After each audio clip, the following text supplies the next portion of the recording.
Well, hello everyone, and welcome to Avoid Crisis podcast. This is episode 13. It's a big day because today we have Paul Kapusta from Stadium Tech Report, who's our special guest today. And I'd like to introduce you to Ray, who's another host here, Paul. And just as a background, Paul has been a journalist and writing for all kinds of different technical communication type pieces in a number of really big magazines until finally starting his own business and website. And he's been dealing with a lot of key sports people. And I want to thank you, Paul, for helping to get the 49ers that Super Bowl stadium pick. Thank you very much for the influence and really appreciate that. I know that you also have done some things here with the Giants recently, but wanted to have you on the show, and we want to talk about just maybe some history on what's happened just with wireless connectivity. People have a lot of different expectations of what it should be Yes. like when they get to the stadium. Why don't you just take us a little bit through you know how things have shifted and changed, and also point out too, from the standpoint of an avoid crisis, we're thinking about you need to think, and then what you have to do is you have to make some decisions, decide, and then you have to act. So you don't want to end up going all the way from tailgating up to get through the gates there and realize that you don't have your tickets, or you didn't bring your phone that has the Right. mobile tickets or whatever. So let's talk about some of those issues. Sure. Thanks, first of all, for having me on the show. Appreciate it. Nice to meet you, Ray. Alan, good to reconnect. We knew each other way back in the past as wannabe sports writers. Actually, we were good sports writers at the time. Sure. We didn't know the newspaper business was dying, so we could go. Everything But went digital, right? everything went digital, and Yeah. those dead trees just stayed growing as trees, I guess. I can definitely give you a quick recap on the whole, the just the whole wired at stadiums, and I think still to this day, many people go to a stadium expecting there to be no connectivity because for years and years, and for those of us who have been around for some years and years, that was the thing, right? You went there, your phone didn't work, you couldn't talk to anybody. Wasn't a big problem because you were mostly just watching the game. But I will, we just had our sort of like our 10th anniversary here at Stadium Tech Report. And over the last 10 years, pretty much any venue of what I would call sort of a size, like a pro NFL venue, pretty much every hockey, NBA arena, and certainly all the Major League Baseball stadiums, all now have really good levels of connectivity. It does vary from place to place. Some are exceptional, others are just sort of catching up. But you really can, as a fan, should expect that you have some kind of decent connectivity at an event, and that's either via Wi-Fi provided by the stadium or just via cellular, because most, if not all, stadiums of size have both there. So right now, to sort of address it off the top, forget about what happened in the past. Go use your phone, try to connect. There's usually signs, instructions helping you get Wi-Fi. Most places don't. When a lot of this started, a lot of places asked for emails. They wanted to harvest the data. Most of them just don't do that anymore. Now it's an amenity like running water, like bathrooms, like electricity. You go there, you connect to the Wi-Fi, you connect to the cellular, and you can do all the things you wanted. For social media and that, and I think as we'll get to here in this discussion, it's also something that's sort of a must-have for crisis communication situations. Yeah, I mean, maybe you can talk a little bit about just the whole point of access, and maybe some of the journeys that these stadiums and their management has taken to try to address security concerns. And then at the same time, I mean, you're also talking about this 10-year period of growth and acceleration of capabilities in both wireless and other communications around the area that also was impacted by COVID, which had security restrictions as well, right? And so there was a lot of Right. changes there that had to be addressed as well.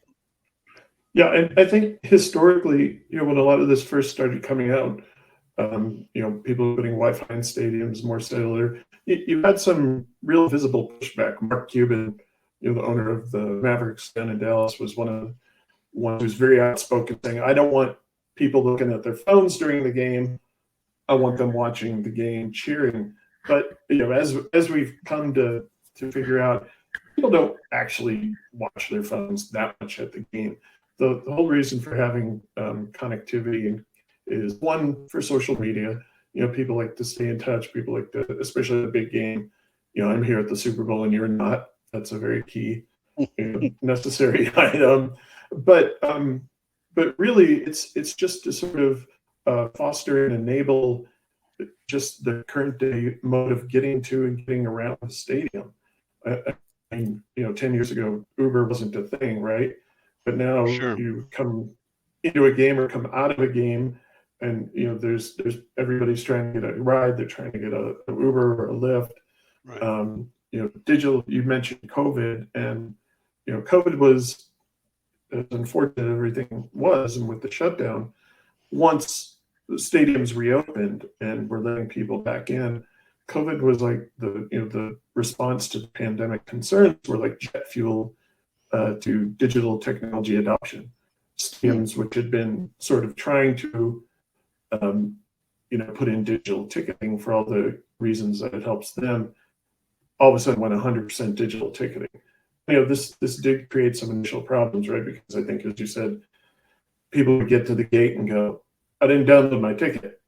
And if there was one place where a lot of stadiums didn't have good connectivity for a while, it was right outside the gates. So you have a combination of everybody trying to download their ticket in a small space, low connectivity, big lines, and after COVID, the lines were like anathema. People just did not want to be in lines, and some places there was some unruly behavior at one stadium. Wi-Fi went out. People trying to download tickets couldn't do it. The game was starting. It was a big game, big college, top 10 matchup, and the fans just pushed past the gates. They said, "There's more of us than there are of you," and they just went through the gates. And so to your point, planning ahead, I think both the venue saw what happened, and now you're seeing this. Pretty much every stadium has responded. They've added lots of connectivity right outside the gates. They have done some things like, I know SoFi Stadium out in Los Angeles. They've actually perimeter areas saying, "Download your ticket here," where they have focused Wi-Fi connectivity that's farther out from the gates. So people are starting to get in their heads, "Oh yeah, I got to download my ticket," and they do it right before they're standing in front of the doors. And then there's an education on the fan side as well too, right? It's like know how you're going to do it, know how you're going to connect. Am I going to connect on Wi-Fi? There's frankly there's still a lot of people who don't even know their phones have Wi-Fi. There's a little bit of user error going on, but I think you're seeing some rapid corrections, and I would say even things that were a problem a year and a half ago, we're just not seeing any of that now. Right. Hey, Paul, this is Ray. And again, thank you for joining us here on Avoid Crisis podcast. Love the material on your site. Just for our listeners, I want to repeat, it's stadiumtechreport.com. Just how it sounds. Really great information there. Thanks. And I want to take us through the process. We're talking about entry. And I've noticed this myself. Clear is there's a lot of alternative third-party tools now that are being used for security and access and to speed things up. Clear being one of them. How have you seen this trend going, and where do you see that going as well to get masses of people into a singular point in a short period of time efficiently, but also safely? Where do you see it going? It's really interesting. It's really picked up on several fronts, and you mentioned Clear. Clear is one of the technologies, because stadiums looked at this and said, how do we get rid of the lines? Where are the choke points? And clearly one of them was security. For years and years, ever since since the Boston bombings was when you saw security being airport type security being added to stadiums. So it's been maybe about 8 or 9 years now that this has been happening. But what was the only thing they had to buy? They bought these regular metal detectors. So what did that mean? You walk through, there's a beep. You had to stop. You had to take your keys out. You had to put your things in a bucket.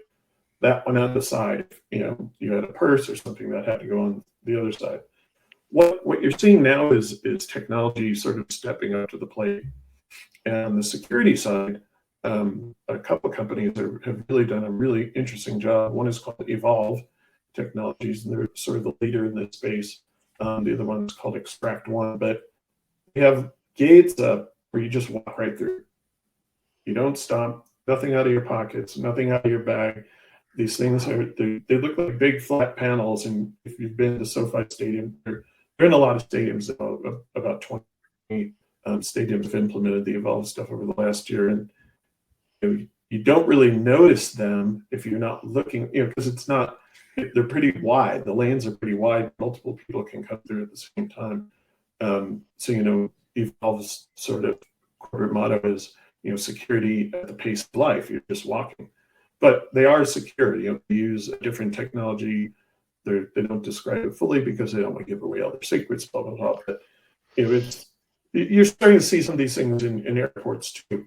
Now, is there just thinking of that as like you're walking through this area, and if somebody has something that is, let's say, a foreign object that needs to be investigated, is there somebody that's monitoring a device somewhere and says, okay, stop this person, and there's somebody there, excuse me, sir, excuse me, ma'am, would you, how does this work?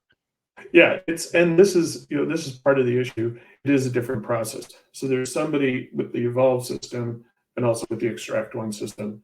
Instead of having the agent right next to the gate, where the beeping is, they're sitting usually about 10 feet away, as the person's walking towards them. They have a monitor, and I've been in the back and watched this, and the monitor will not just show that there's a problem, it'll show where it is on the person. So if they have something in their pocket, if there's something down in the leg, there'll be a little indicator there. And then the staffer says, and there's usually a second shoot, and they say, sorry, we need to give you some more, scanning. So it's okay. And I've written about this too. It's these things are really great, but you need both more training on the stadium side because it's an entirely different way of doing things. And it's a little bit more, people are like, oh, I'm through, I'm fine. And, you have to sort of grab them and say, no, you're not. But then it's also education of the fan, right? Sure. You need to, there's people who start walking through these things.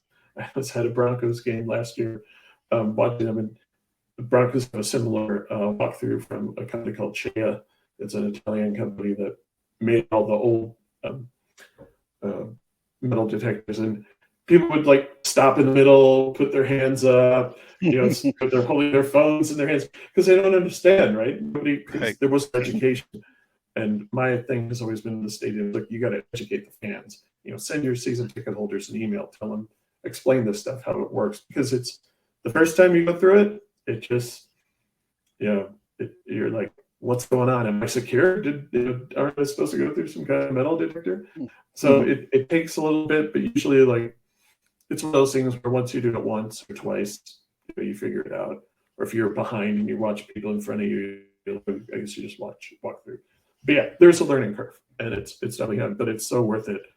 I think the stats are something like with a regular metal detector, you can get through maybe 60 to 90 people, in an hour. And with these new ones, you can get up to 3,000, 4,000 people just walking through. So really reducing the throughput there. Increase the throughput. You reduce the time, but here's the problem. So now you have all these people flying through security. What are you doing with ticketing? Because now you got digital ticketing. Do I scan it? Do I hold my NFC? Now you have more people coming to the ticketing thing at one time than you did before. So there's even though a lot of it's digital, there seems to be a lot of manual kind of oversight that happens as you're going through the ticketing gates as well. Somebody's kind of, you're not holding your phone right, twist it around this way, right. Move it over towards this way, and you can go ahead and you're like, okay, when's it going to beep and turn green, and when is that turnstile going to open so I can go through? Now you have people that are behind you, they're anxious to get into the game.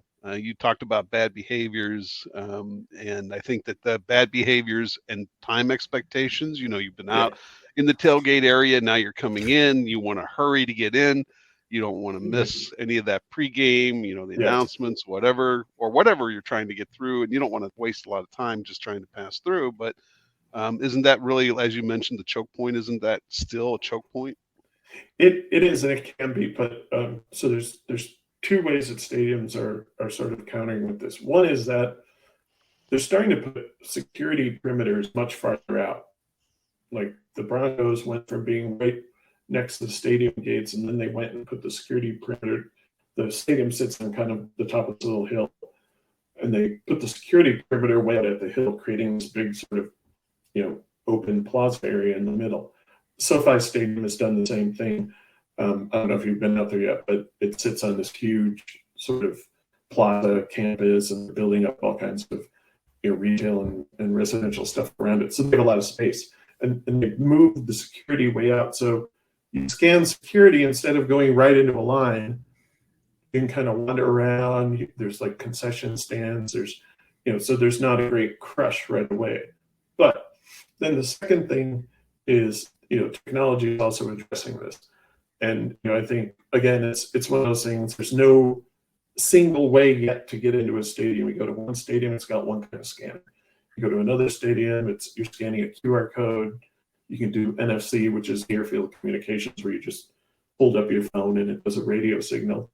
And I think Ray, I don't know who mentioned, there's also some stadiums are now using facial authentication technology, where clear, you sign up, take a picture of your face, and then you attach that to your ticketing thing, and then when you walk up, it's actually usually just like an iPad or something, and you look at it, and the iPad says you're good to go, and you just walk by.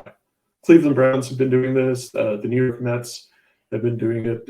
Columbus Crew, who's a soccer team, they last year, 2 years ago, they had both the Evolve security gates and the facial authentication there's a software company called Wicket that's one of the leaders in this space right now. And it was amazing because I went to a game and I'm sitting inside behind all these gates, but I want to see how this works. And there had been a big rainstorm, so there's a huge crowd of people waiting to get in the main gate. But they had the facial authentication, they had the Evolve, and they had pretty good buy-in from people who were just doing scanners. It was a hold it up, it was a pedestal, not somebody with a hand scanner. Mm-hmm. And they had about 20 gates. And I swear to God, that whole crowd was inside the stadium in 10 minutes.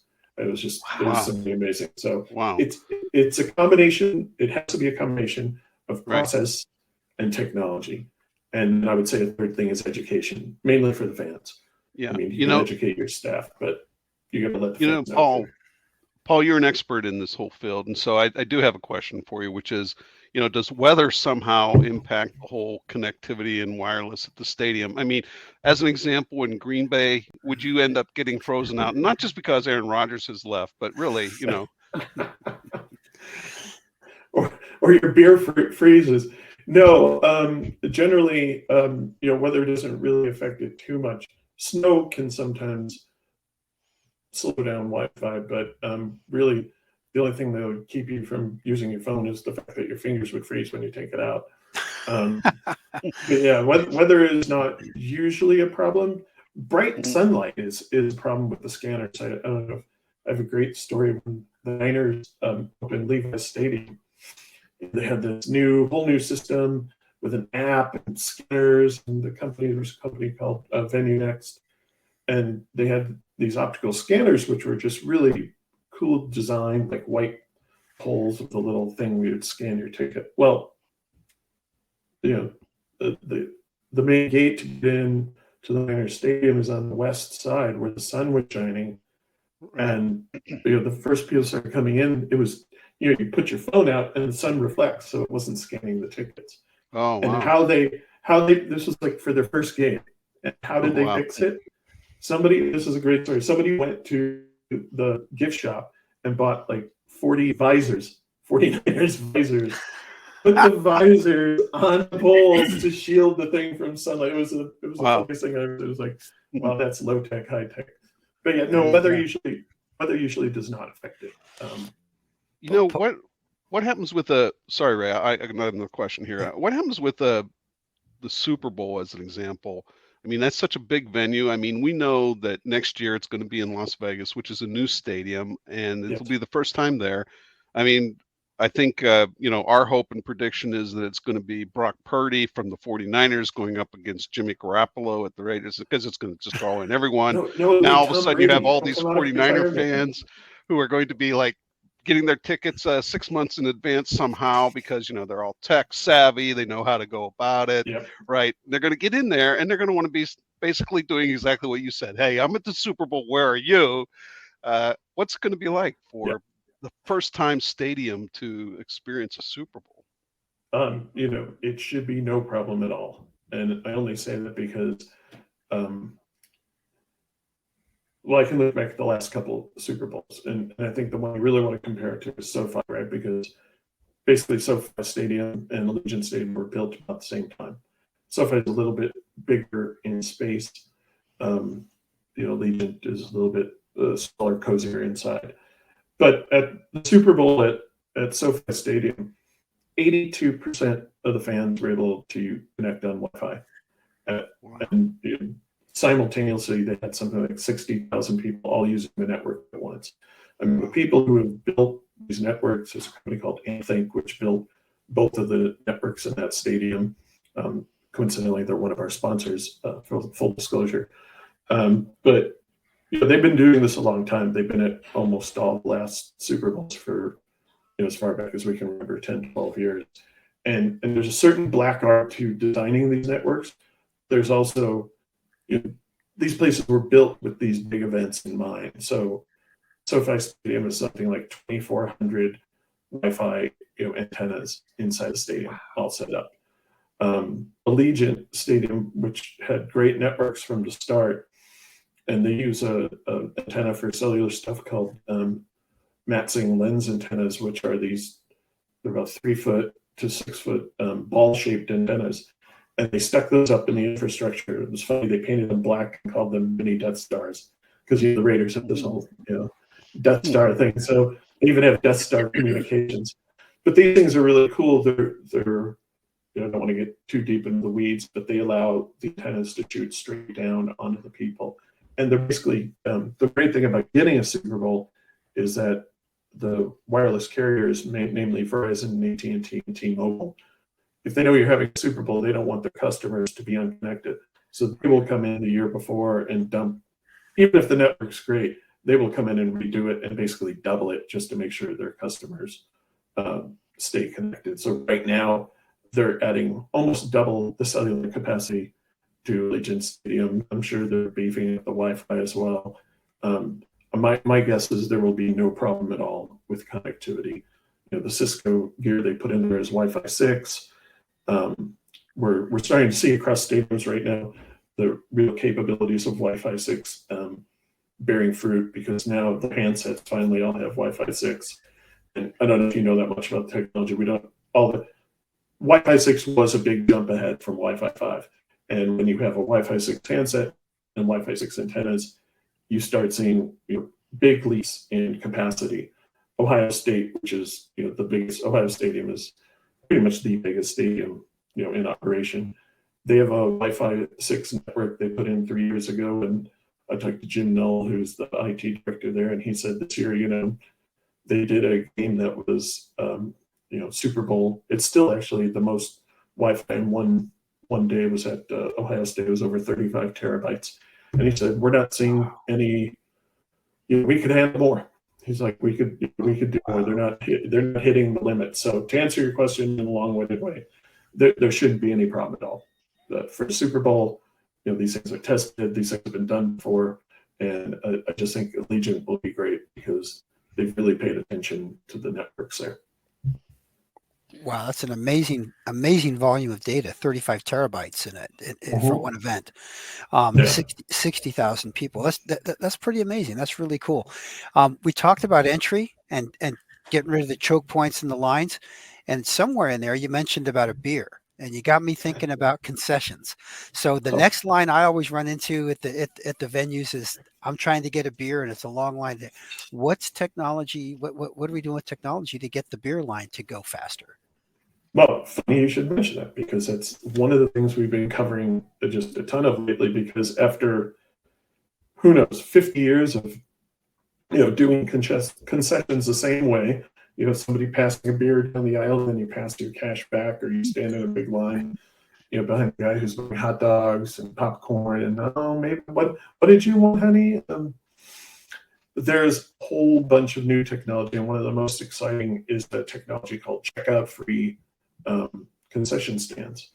And Allegiant Stadium is just putting in, this is sort of unreported news, but they have 4 of these new stands from a company called Zipin, which is one of the providers of the technology. Amazon also has a version of their Just Walk Out stores. And basically it works like this. You walk up to these stands, and there's a little gate, like a turnstile. And you either scan a credit card, or you can sign up ahead of time with an app. And you flash that at the gate says green, you go inside. There's usually coolers stocked with cans, maybe some snacks. Some of these stores are a little bit more elaborate, and they have like a hot food thing. And you go, you take what you want, and you can put stuff, like pick something up. I don't want to put it back on the shelf.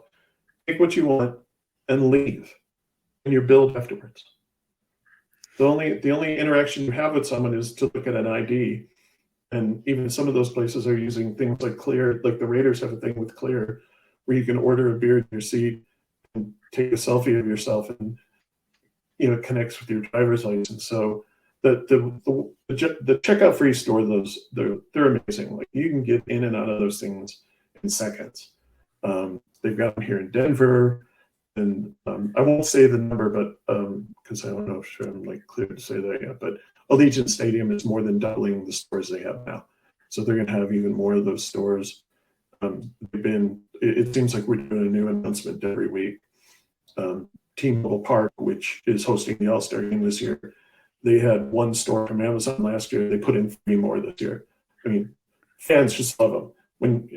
To your point, we've all spent way too much time in concession lines. When you see these things, people are actually taking selfies of themselves afterwards, going, "I got this beer in 11 seconds. I can't believe it." That's great. So it's cool. And then there's also some other stands that have. There's a company called Matchin that has these optical scanner checkout things. So in sort of a similar fashion, you go through a line, you grab your stuff, you put it on top of the tray of the scanner. It sees everything you have and gives you your total, and you scan your card.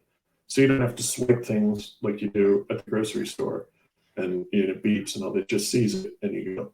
So again, the venues knew they had a problem, and these things are not just addressing the problem; they're also increasing revenues. That's right. Like Barclays put one of these Just Walk, checkout free stands under a stairway where there was nothing else before. And according to Zipin, the company who's behind it, they were doing $10,000 worth of revenue in a basketball game. So now you just have to worry about people drinking more beer. Ray, I know you had recently been in an outdoor concert festival. I know you had some questions about concerts themselves, and maybe you can ask Paul about some of those items. Yeah. So some of the issues there was the ability to rendezvous with people, right? So you either text or call and say, "Hey, I'm over here, and where are you, and where are we going to meet up," and so on. And just had a tough time. It got to the point where we went old school, and we had set a default that said, "Look, Right. if we're not able to use our phones, by 3 p.m., let's meet at this, section sign pole or whatever." And so we had kind of these old school default fail safes that we had to arrange ahead of time, because we just couldn't rely on it was a multi-day event. So is it getting now to the point where we're not going to have that anymore? We will be able to use our phones at all these kinds of venues? Yes, is the answer. If is the qualifier. If the venue uses the technology that's the thing, because especially with an outdoor concert event like a Coachella or Bottle Rock or Right. Outside Lands, your problem is either you don't own the venue if it's like a big park, or if it's Coachella, you're only there once a year, right? In one weekend. And to install, say, a Wi-Fi network around all the seating and make it work and put up the poles, it's really cost prohibitive, right? To only run it once a year. But those Matsing lens antennas I was talking about, they were actually developed and first used at Coachella for exactly this problem, because you can sort of aim them. You actually don't even tune them, you just aim them with a laser. So now if you've gone to Coachella, you'll look on the stage and you'll see multiple numbers of these big ball antennas, and they can point them out into the crowd and say, we're going to cover this slice of seating area, we're going to cover that's the seating area. And so it can be done cost effectively, because these things can sort of be moved around on trucks, and that's what the cellular companies do. And they'll put outside where the Super Bowl, where they generally have the big fan fest areas around the stadiums to increase connectivity.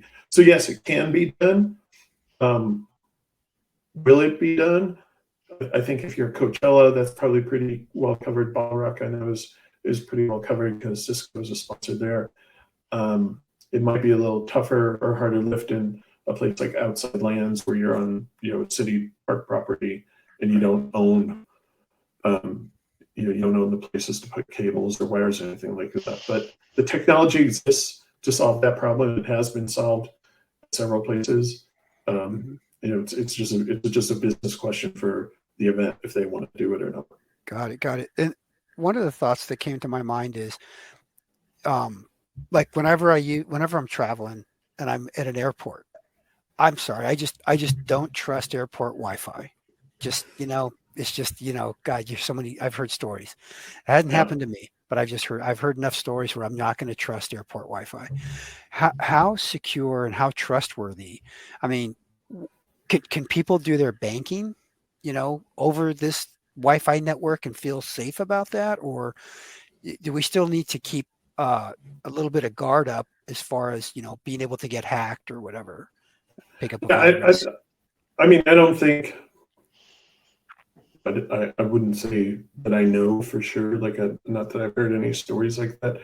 The stadium networks are fairly, fairly safe. But Wi-Fi networks are Wi-Fi networks, right? I mean, if you wanted to, you could camp. The problem I would have is, maybe like in the real world, or in a place like an airport or something like that, you could sort of be behind the walls and not be detected. I don't see that happening in a stadium, where once people are in and out, they lock the doors and you're not bringing your laptop in or whatever. I mean, maybe it could be hacked through a phone. I would say, doing your banking, sure, you could do your banking. I think the stadium networks are pretty secure. And if you're really sort of worried about it, use your, don't get on the Wi-Fi, but use your Verizon or your AT&T or T-Mobile, whatever carrier you use, because those are inherently more secure. And when they put these networks into stadiums, they're basically, the carrier gear is still all there. They kind of break it up into these smaller antennas so they can densify, they call it the signal. Right. But you're still connected, to the cellular network in the way you always were. And, those networks are pretty bulletproof these days. Paul, I saw on the Stadium Tech Report where you've actually shown some of the download speeds and the upload speeds. And what was interesting to me on that was that you get what you pay for, right? In other words, if you're sitting in the best seats, you're getting the best connectivity. A lot of people don't know that, right? Maybe. I'll explain it. But yeah, I mean, if you're in a suite or club area, you're pretty well covered. If you're up in the nosebleeds, maybe not sometimes. But actually, the hardest, some of the hardest seats to cover wirelessly have been the ones right down next to the floor, especially in an arena, basketball arena or hockey, or in football stadiums, because generally you can't put antennas there. There's nothing hanging over you. So it's been, and then if you have a concert on the floor, those have been historically, that's been a hard place to cover as well, because you can't put under, say, where the basketball floor or ice rink is, or football field. However, in the last year, we've seen some new developments. The Matsings are one version of this, but Cisco has also come out with a new Wi-Fi radio that projects its signal farther than the old ones.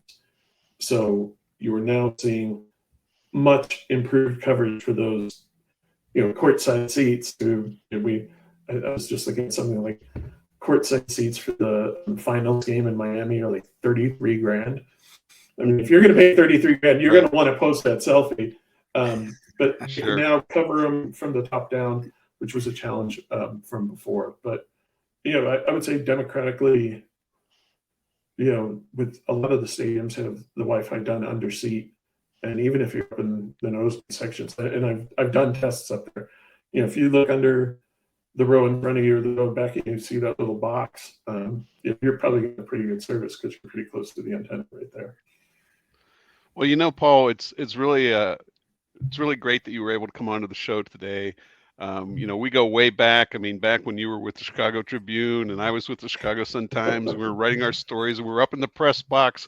With our Radio Shack. Who would have thought that one day we'd be on a podcast together talking at this kind of level of technical type things? But I mean, your knowledge and awareness of all this activity going on and connectivity and just how you've really become the expert in this field. It's an amazing journey that you've taken, and I've always appreciated your writing, and I certainly have appreciated hearing you today and sharing your thoughts with us. Thanks. How about for you, Ray? What's this been like for you? Oh, it's been fantastic. It's been an area that I've always wondered, like, why is it not a little more advanced? And it sounds like it's catching up real quick. So thank you, Paul, for sharing this information with us and our listeners. If I could just close out with one final question, let's look to the future. We've talked about a lot of stuff in the past. What's coming next? What should we be thinking about?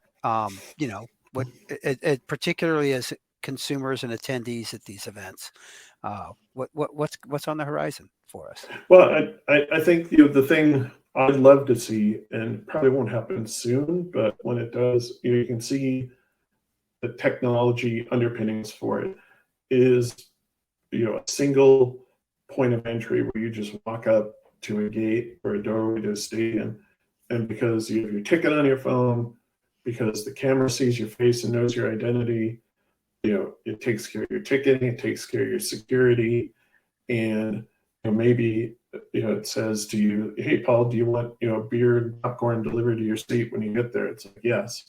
So to me, it's the convergence of these technologies, because you still have these kind of islands of things that aren't fully standardized. Or we all can get in a car, right, and know how to start a car. We all know how to drive it. There's not 6 different kinds of steering wheels. So I think that's what I'm looking forward to is that kind of thing. And then the more personalized service. We've heard about this a lot, and I really don't see it happening that much yet. Maybe, to the top tier season ticket holder, they're getting this kind of personal service. But I think everybody should have this kind of personal service. Like, "Hey, Alan, this is the first time, you've been to Allegiant Stadium. Would you like to try playing the slots over at Circus Circus?" We can send a car for you over there. So, I just think it's happening in other places in the real world. Stadiums always sort of trailed the real world, technology-wise. And we've all been ordering food at fast food places and, off screens for a long time, and it's now just coming to stadiums. So I see that kind of convergence of technologies to really, really speed things up and make going to the stadium, even more fun and less painful than it has to be. Sounds great. Looking forward to it. Thank you so much for coming on the show. We really appreciate it. It's been great having you. That was fun. Thanks. All right. Thanks, everybody. Okay. Thank you. Bye-bye.